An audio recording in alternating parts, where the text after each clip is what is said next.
president will be 86 by the time his second term is over. Yes, he should run again, and he is running again. If he's that old in his second term, that vice presidency becomes even more important.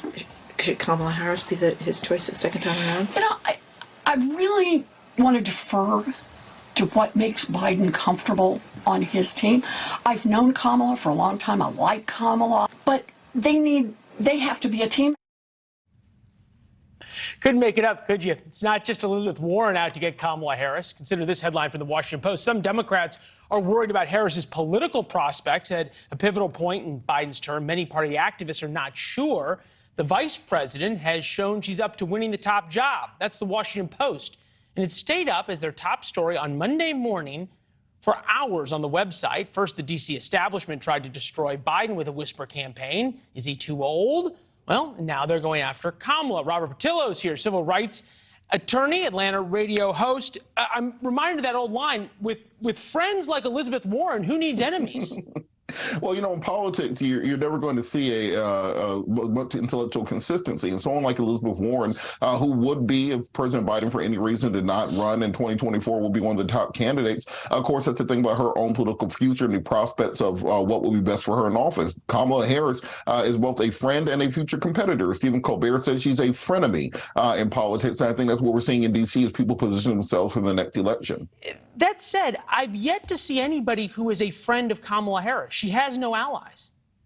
Well, one, the vice presidency is as they say, your superfluous excellency. It's a position where you're out of the national spotlight. We hear a lot more from the transportation. Come on, Robert.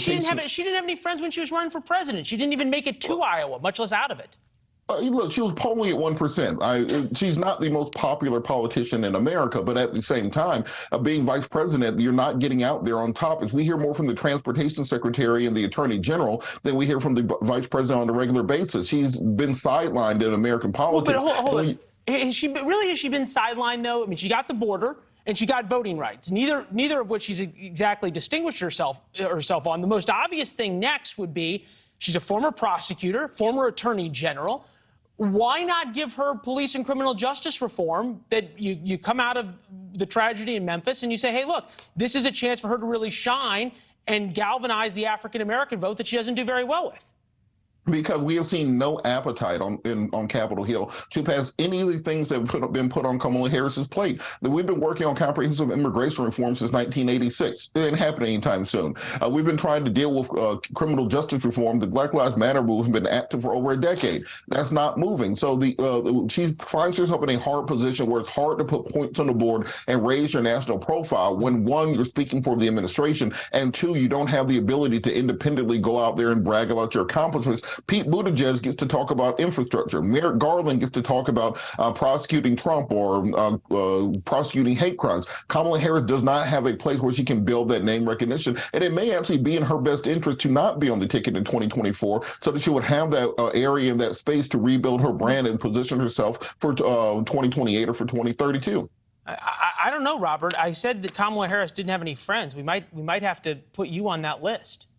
Oh, I'm absolutely on that list. I'm not a fan of Kamala Harris at all. My family's from Haiti. So when you're the border czar and they're whipping Haitians at the border, I'm not going to be a big fan of Kamala Harris, but I think that she does have a place to finding those things. All right, we're going to have to fight about whether there was any whipping because even the Department of Homeland Security didn't find any, but we'll do that next time, all right?